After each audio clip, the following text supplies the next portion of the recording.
This single step can defeat procrastination. Stoicism. Have you ever noticed how the days seem to fly by, yet your projects remain stuck? That feeling of being trapped in a cycle of constant waiting, ice and tea just uncomfortably dangerous. Every delayed minute turns into a wasted opportunity. And science shows that the habit of procrastinating fuels a cycle of anxiety, guilt, and low self-esteem. Stoic philosophers like Marcus Aurelius and Seneca had already warned us, time is the most precious resource we have, and wasting it means wasting life itself. While you wait for the so-called perfect moment to act, real life is happening, and lost time cannot be recovered. The urgency is clear. Postponing is allowing your energy and potential to be drained, little by little, without you even noticing. Procrastination is not laziness, but rather a mental pattern that sabotages your ability to move forward. Recent studies in psychology confirm that delaying tasks increases brain activity linked to stress, creating a constant sense of burden. It's as if every unfinished task becomes a silent shadow, haunting your thoughts. Imagine the amount of energy wasted carrying these invisible burdens. The Stoics knew that action, even imperfect action, was the antidote to this mental poison. That's why we must stop seeing procrastination as a personal flaw, and instead understand it as a cycle that can and must be broken with clear strategies. Procrastination often disguises itself as something harmless. I'll plan before acting. I need to wait for the right time, or a quick rest won't hurt. But this silent illusion is exactly what Marcus Aurelius warned about in his Meditations. Don't waste any more time arguing about what a good man should be. Be one. Every second spent waiting for motivation or perfection is time the mind could be investing in concrete action. Procrastination masks itself as prudence or care, but in practice, it is a silent thief that drains energy and confidence, delays progress, and reinforces habits of mental inertia. Although procrastination may appear to be a harmless delay, it activates complex processes in the mind and body with profound effects. When we postpone a task, the brain releases dopamine as it seeks pleasurable distractions like social media or entertainment, reinforcing the habit of avoiding effort. This momentary escape creates an illusion of relief, but installs a cycle of chronic stress in return. The prefrontal cortex, responsible for planning and rational control, loses ground to the limbic system, tied to immediate emotions, leading to impulsive choices. The body responds with increased cortisol levels, the stress hormone, impairing focus, sleep, and even cardiovascular health. This is not just about lost time, it's a biological sabotage that erodes mental clarity and drains vital energy. From this perspective, the Stoics already recognized the harmful effects of giving in to inertia. For them, procrastination was not just a character flaw but a symptom of the mind prioritizing temporary comfort over purpose. Marcus Aurelius, for instance, wrote in his journals about the need to train the mind to act, even in the face of inner resistance. This mental training connects directly to what we now call neuroplasticity. Every time we choose to act instead of delay, we strengthen new neural circuits of discipline and self-control. It's a way of reprogramming the brain, transforming small gestures into powerful triggers of action. Procrastination, on the other hand, shapes the mind in the opposite direction, reinforcing patterns of avoidance and fear of effort. On a physical level, constant postponement also has cumulative effects. Current research shows that people who procrastinate chronically are more prone to symptoms of anxiety, mental fatigue, and even mild depression. This happens because the brain interprets every unfinished task as an open alert, a kind of pending notification that drains mental energy. It's like having dozens of windows open on a computer, consuming resources unnecessarily. The Stoics, aware of this overload, advocated the practice of immediate and deliberate actions precisely to relieve this inner weight. For them, action was not just about completing tasks, but about restoring mental serenity. A powerful example comes from Epictetus, who trained his students to turn simple decisions into exercises of mental strengthening. He taught that by choosing to act immediately on a task, the mind gains resilience to handle greater challenges. This ties into the modern concept of psychological momentum. When you begin, even with a tiny step, the brain generates inner momentum that makes continuing easier. Instead of being paralyzed by the magnitude of a task, you learn to break it down, act, and move forward gradually. This practice not only reduces biological stress, but also generates a sense of constant progress. breaking the paralyzing illusion that there's still plenty of time. Understanding procrastination's impact on the body and mind means realizing it's not just about organization, it's about overall health. Every delayed decision is an invisible weight that corrodes energy, confidence, and purpose. Immediate action, inspired by Stoicism, works as a remedy against this wear. It reduces anxiety, stabilizes emotions, and strengthens discipline. As Seneca said, life is long enough if you know how to use it. Modern science confirms this ancient principle. Acting in the present balances serotonin and dopamine levels in the brain, producing real well-being instead of false pleasure. The secret is understanding that every minute of hesitation is a wasted opportunity to transform your mind, body, and destiny. The secret of the ancients lies in a principle both simple and powerful. Act immediately when faced with any task. It's not about finishing everything at once or waiting for miraculous motivation. It's about taking the first step, no matter how small, which breaks inertia and sets the mind in motion. The Stoics practiced this daily. Marcus Aurelius wrote about facing each task as if it were the most important in the world, and Seneca reminded us that no wind favors the sailor who doesn't know where he is going. That minimum action generates the momentum needed to unlock any challenge. Today, science confirms what the philosophers already knew. Starting a task, even for 5 minutes, activates brain areas tied to discipline and focus. This creates what we now call the domino effect. One small action sparks the energy to carry out the next. The secret, then, is not to wait until you feel ready, but to simply begin. It could be writing a single sentence, organizing a drawer, or making a phone call. The power lies in that first gesture that transforms hesitation into movement. And the more you practice, the more automatic this pattern becomes. The Stoic secret to overcoming procrastination is simple, yet powerful. Immediate, deliberate action, even if minimal. It's not about starting perfectly or finishing everything at once, but about taking that first conscious step. Marcus Aurelius applied this in his own life while facing administrative responsibilities and personal crises. He wrote that each action initiated immediately strengthens discipline and reduces the weight of hesitation. The practice is as simple as it is effective. Starting a task with just 5 minutes of focus creates momentum, transforming inertia into consistent movement. A real example of this approach comes from modern stories of students and professionals who adopted micro-actions inspired by Stoicism. A university student, for instance, transformed his procrastination habits by applying the 5-minute rule. Whenever an assignment or reading seemed overwhelming, he committed to start for just 5 minutes. Over time, this small habit created a domino effect, enabling him to finish entire chapters or complex reports without the pressure of starting perfectly. Consistency is the key. Each micro-action reinforces the habit of doing and strengthens self-control. Epictetus emphasized that inner freedom depends on beginning without waiting for ideal conditions. Don't say you don't have time.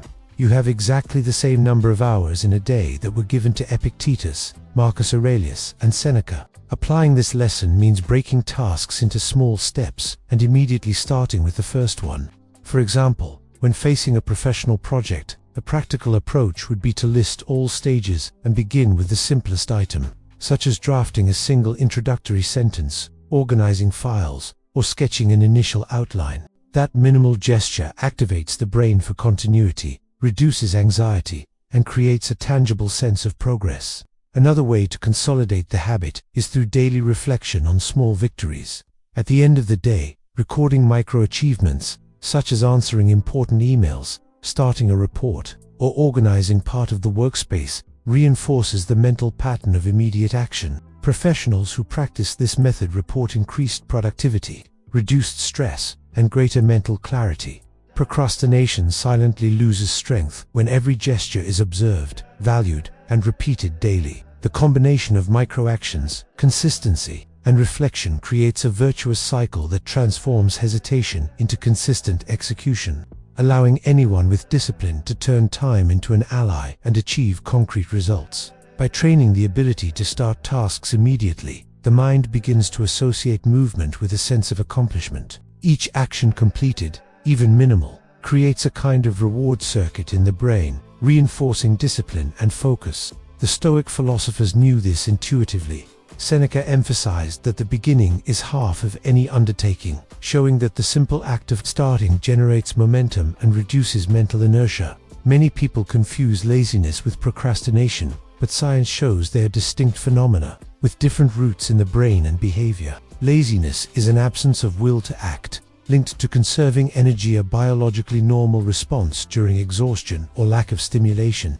Procrastination, however, is not about low energy, but rather the conscious though harmful decision to delay an action, even when knowing the negative consequences. Recent studies from the University of Calgary reveal that procrastination is directly tied to the limbic system, responsible for emotions, in conflict with the prefrontal cortex, which governs planning and self-control. In other words, procrastinators are not lacking energy. They are stuck in a clash between emotion and reason. This discovery changes how we interpret the act of postponing. It is not simple laziness, but a brain mechanism of avoidance. Another crucial difference lies in the physiological response. When someone is merely lazy, cortisol levels, the stress hormone, tend to remain stable, since the person simply doesn't engage in the task. In contrast, procrastination triggers a significant rise in cortisol and heart rate because the mind is aware of an unmet obligation. This tension generates guilt, anxiety, and even physical symptoms such as headaches and insomnia. Research published in the Journal of Behavioral Medicine shows that chronic procrastinators are at higher risk of cardiovascular problems precisely because they live in this constant stress cycle. Stoic philosophy had already identified this distinction. Seneca wrote that the lazy man loses time through inertia, but the one who delays loses time in torment, highlighting that the true burden is not rest but the awareness of wasted opportunities. A third revealing point is that laziness can even have a restorative function when balanced. It works as a pause to recover physical and mental energy. Procrastination, however, is destructive by nature, as it sabotages projects, erodes self-esteem, and blocks achievement. Neuroscientists at the University of Munster discovered that procrastination is linked to hyperactivity in the amygdala, the brain region that amplifies fear and exaggerates risks, leading the mind to avoid important tasks. The Stoics practiced mental exercises to reduce the influence of fear and uncertainty, training themselves to act despite discomfort. Understanding this difference is liberating. Laziness, when moderate, can be legitimate rest. Procrastination, on the other hand, demands awareness, discipline, and deliberate action to be overcome. This clarity helps identify the real enemy and apply practical solutions that turn hesitation into progress. This is precisely where the importance of knowing when to seek professional help arises. If procrastination evolves into complete paralysis, generating symptoms such as insomnia, anxiety attacks, recurring negative thoughts, or even a sense of incapacity when facing simple tasks, it goes beyond personal discipline. Science shows that these signs may be linked to conditions like generalized anxiety disorder, depression, or attention deficit, all of which directly affect the ability to start and complete tasks. In such cases, Stoic techniques or productivity strategies alone are not enough.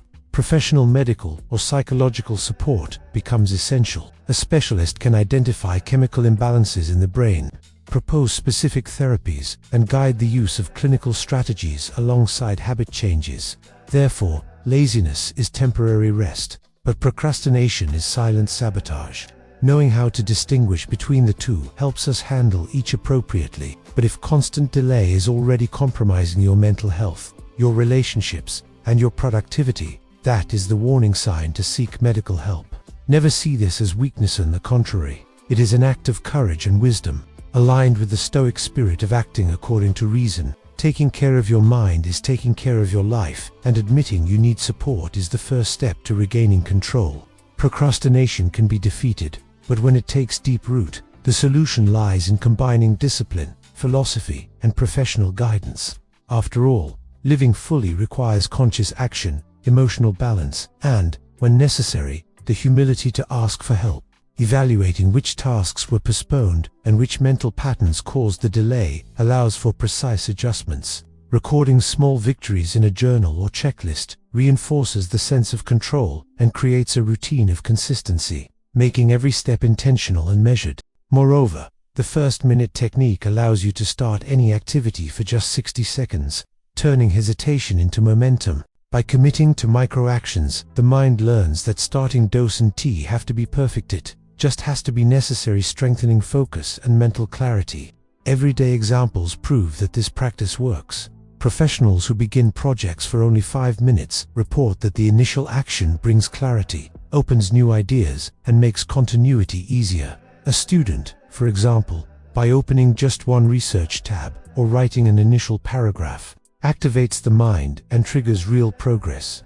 The secret lies in acting before seeking perfection, internalizing movement as a habit.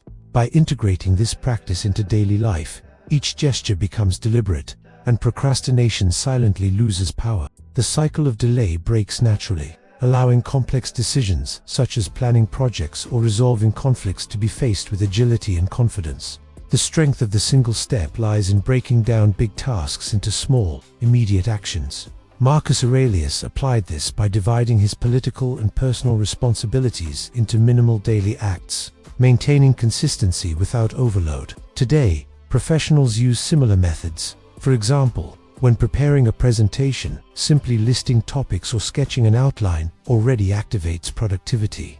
Epictetus emphasized, "Do not wait for circumstances to change. Change yourself." This principle guides the practice of micro-actions, small initiatives that generate a domino effect. A real example: a writer who avoided starting articles for fear of imperfection began by writing only titles or bullet points as the first step, and with this, completed entire works without paralysis. Small daily adjustments, like reorganizing just one section of documents or reviewing a single project item, create a tangible sense of progress. These micro-gestures, when repeated, transform hesitation into structured habit, eliminate silent anxiety, and strengthen inner discipline.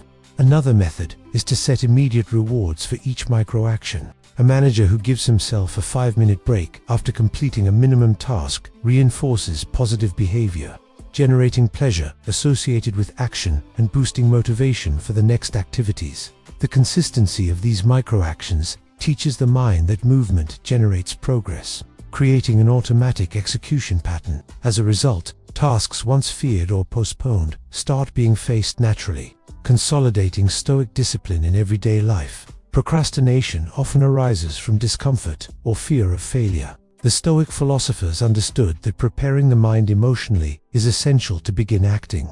Seneca recommended reflecting on possible challenges before acting, transforming anxiety into strategic planning. Today, this can be applied by creating preparation rituals, writing down daily goals, defining priorities, and anticipating obstacles.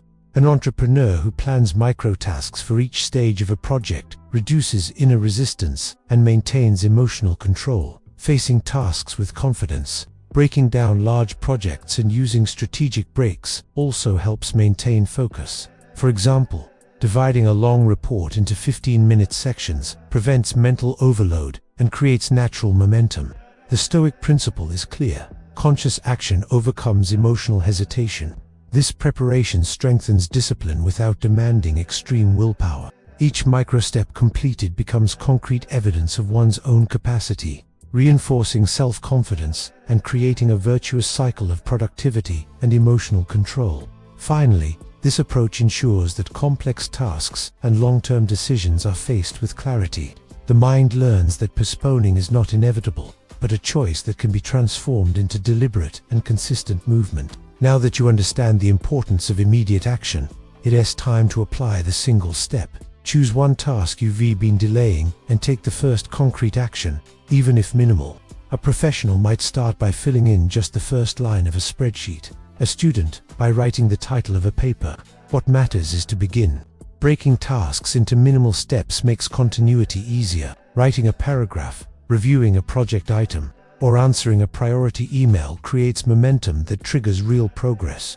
Each micro-action acts as a trigger, transforming hesitation into constant execution. Recording each step reinforces habit and confidence. A journal or checklist allows you to visualize achievements and adjust strategies. This practice strengthens inner discipline and reduces anxiety, creating a sense of control over time and productivity. The decision to act immediately, without waiting for motivation or ideal conditions, is what separates doers from procrastinators. Small habits repeated daily create a powerful cumulative effect, turning procrastination into deliberate movement, clarity, and mental freedom. Finally, sharing your progress strengthens your commitment to discipline and inspires others to act. So, write in the comments which micro-action you will put into practice today and take the first step to bury procrastination once and for all. And if you truly want to transform your routine, boost your productivity, and master the art of Stoic discipline, subscribe to the channel and hit the notification bell. Each new video brings practical techniques, deep reflections, and proven strategies so that you'll never again be trapped in inertia. Don't postpone this decision, because every click you delay is another day lost. The time is now. Subscribe and become the protagonist of your own life. Strengthen the mind, peace in the heart.